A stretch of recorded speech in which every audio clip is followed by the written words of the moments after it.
Assalamualaikum warahmatullahi wabarakatuh, teman-teman. Alhamdulillah, Suraliza masih bisa kembali bercerita buat teman-teman. Dan kali ini, Suraliza akan menceritakan kisah tentang Sumayyah binti Khayyat, teman-teman.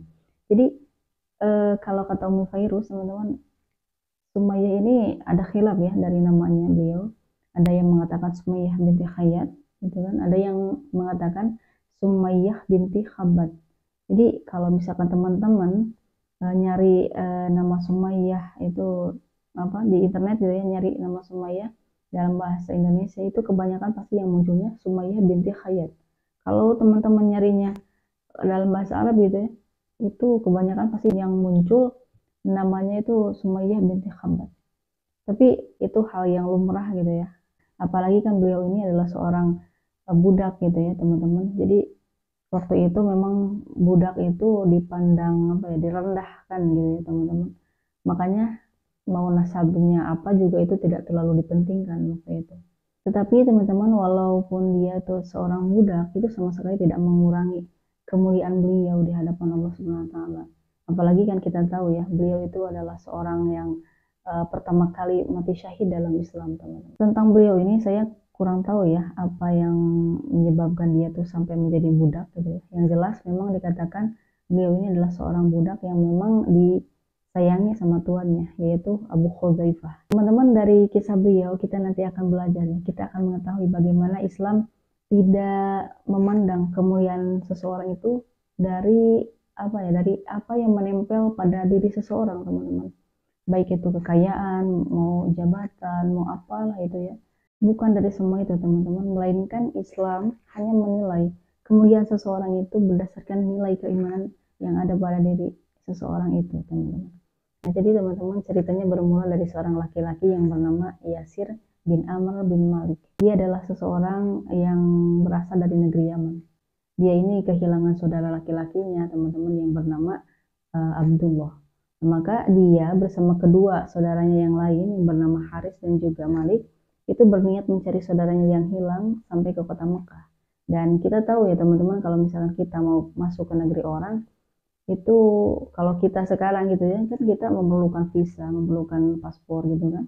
Kalau dulu di kota Mekah itu memerlukan kayak apa ya, perlindungan gitu loh. Kita tuh harus apa ya, bersekutu dengan tokoh atau dengan pemuka kota Mekah saat itu.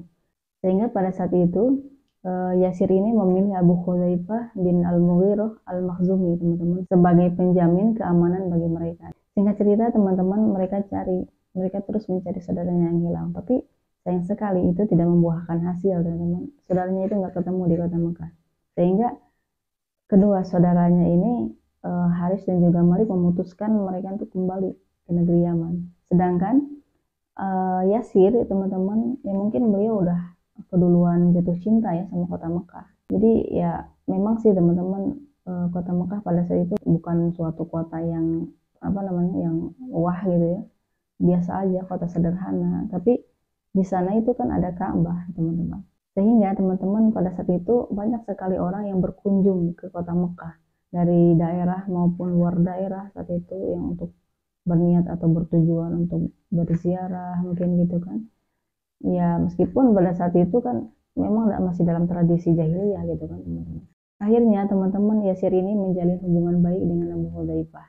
Dan memang dikatakan Yasir ini memiliki kepribadian baik ya, sehingga itu membuat Abu Hudzaifah ini merasa sangat senang sekali sama beliau.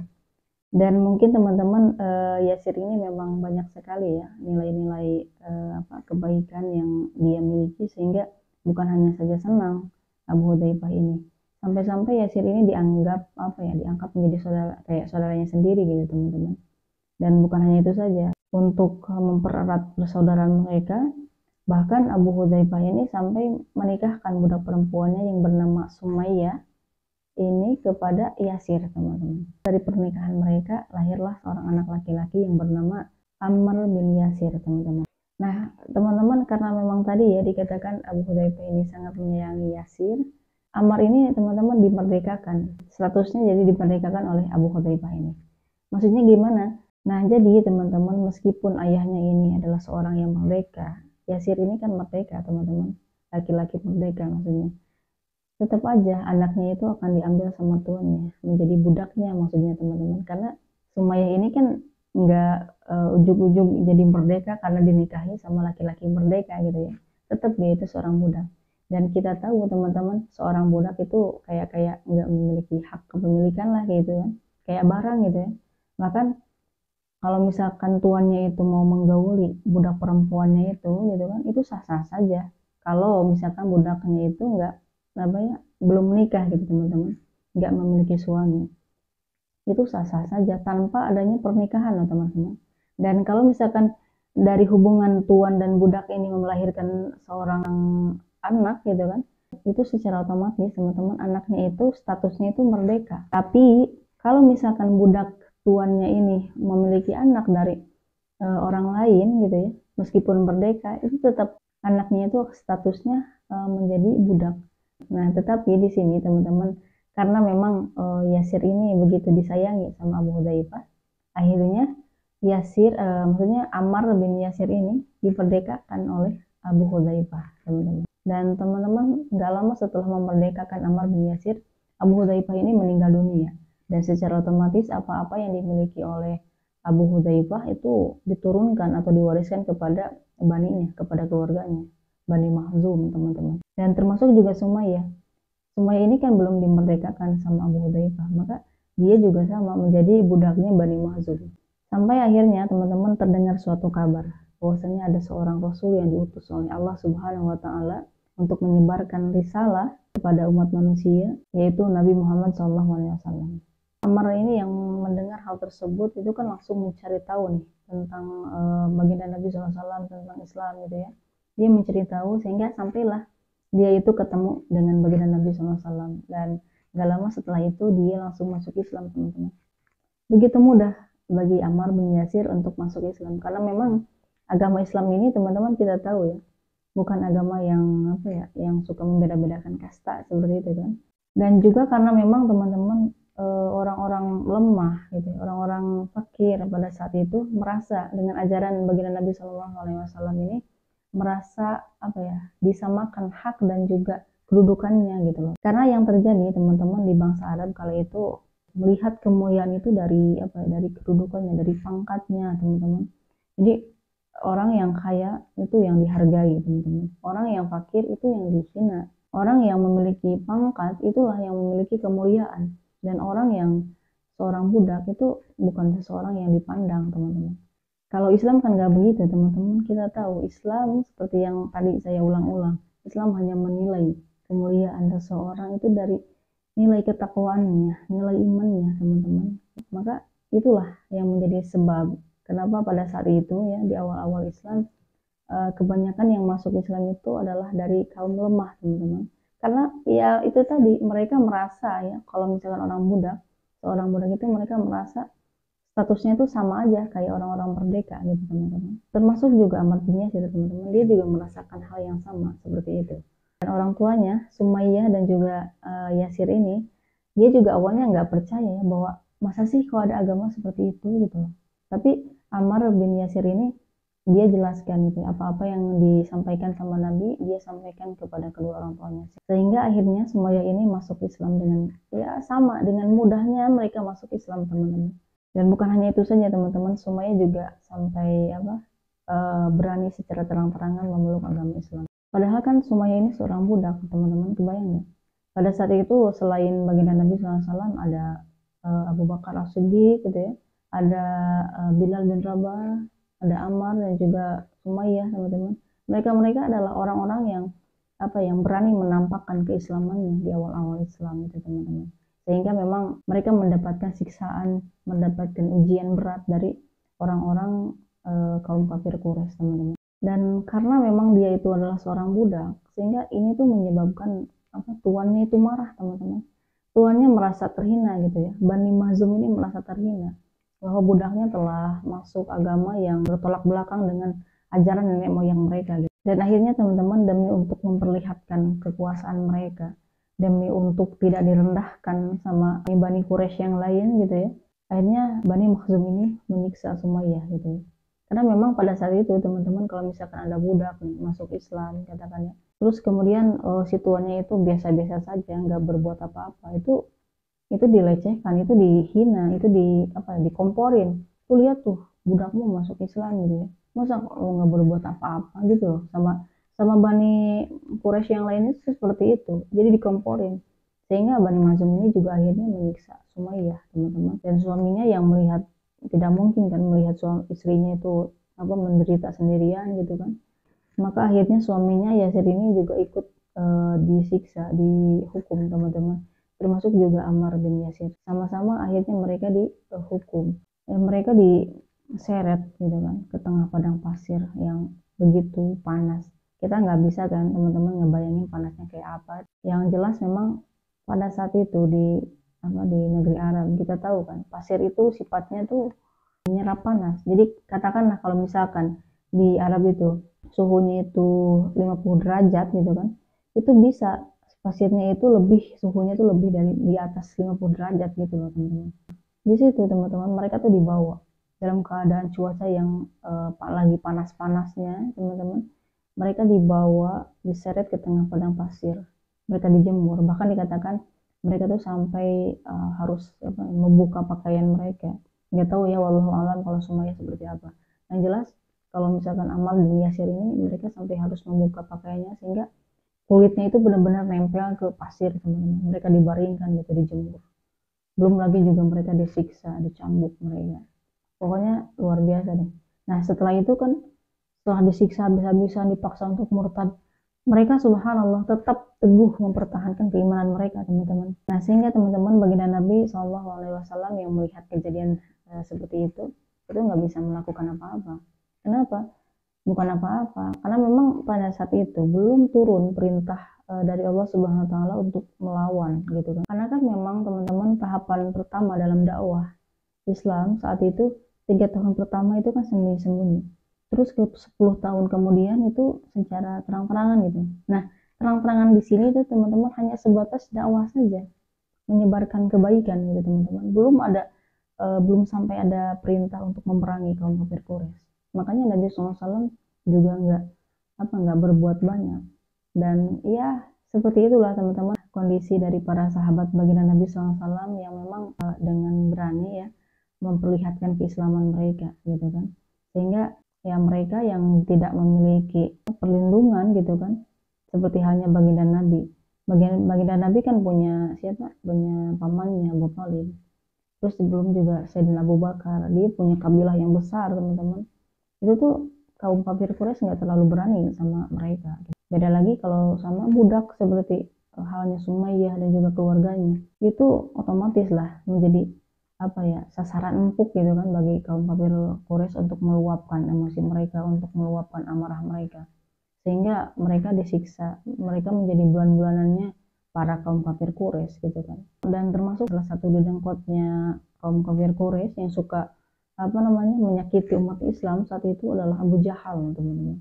Bahkan dikatakan Abu Jahal ini juga teman-teman adalah orang yang memang menyuruh para budak yang masuk Islam itu untuk disiksa gitu teman-teman. Dan teman-teman emang si Abu Jahal ini orang yang katakanlah jahil lah ya sama orang Islam.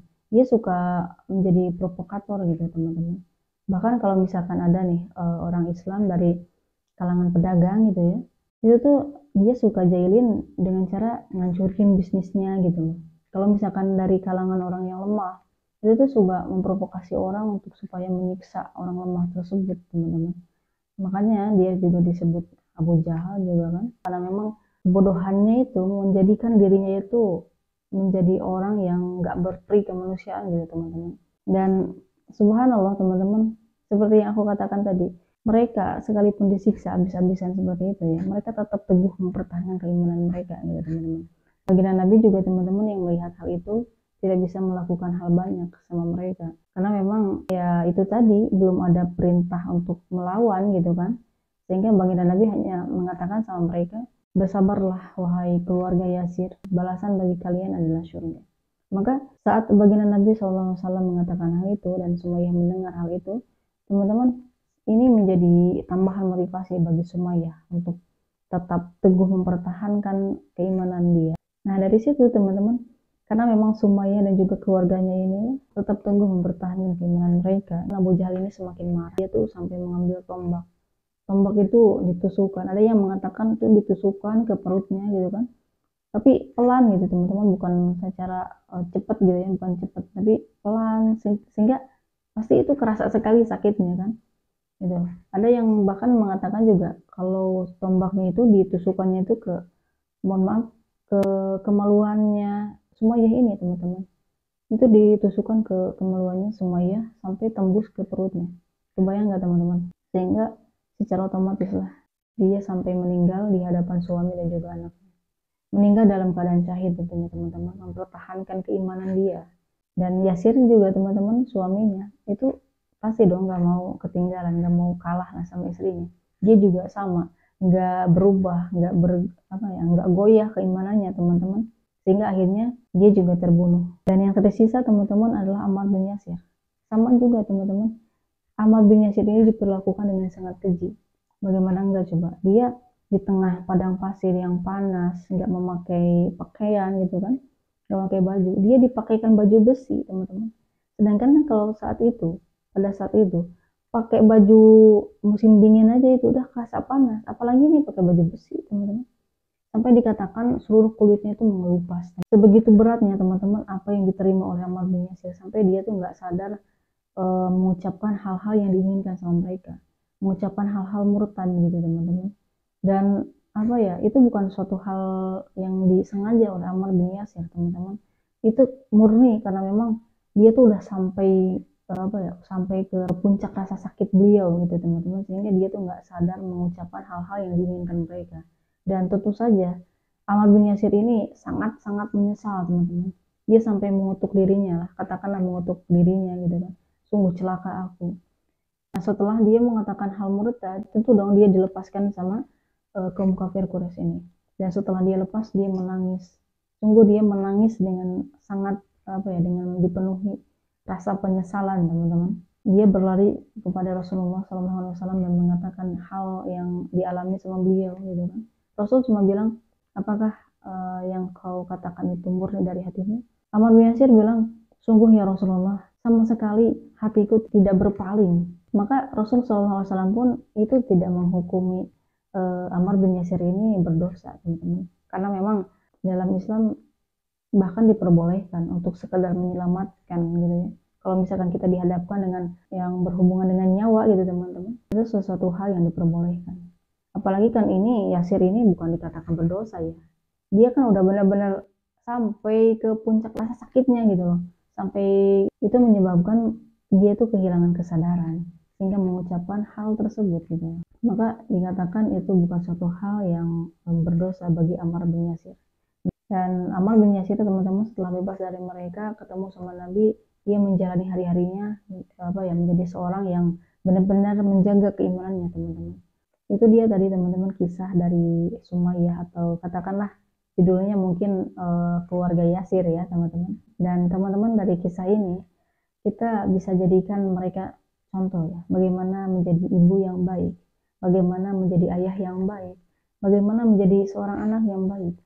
Lihat di sini teman-teman, Ammar bin Yasir sebagai baktinya dia kepada kedua orang tuanya, dia mengajak kedua orang tuanya itu kepada kebaikan. Dan di sini teman-teman yang menarik, orang tuanya Sumayyah dan juga Yasir ini tidak memandang Ammar hanya statusnya tuh hanya sebagai anak teman-teman. Kalau kita kan keseringannya ya memandang anak itu ya statusnya anak aja, suka gengsi kan, maksudnya nerima nasihat dari anak, padahal kan mau seperti apapun orang yang menyampaikannya, kalau misalkan itu kebaikan dan itu suatu hal yang memang diajarkan baginda Nabi SAW, kita harusnya terima. Begitu juga dalam kemaksiatan teman-teman, kita jangan sampai melihat kecilnya suatu dosa atau suatu kemaksiatan, tapi kita tuh harusnya lebih melihat kepada siapa sih yang kita sedang maksiati gitu teman-teman. Nah teman-teman, mungkin itu aja yang bisa aku sampaikan ke teman-teman. Jangan lupa belajar sejarah dan jangan sampai kita tuh menjadi musyafir di agama kita sendiri teman-teman. Wallahu a'lam bishawab. Assalamualaikum warahmatullahi wabarakatuh.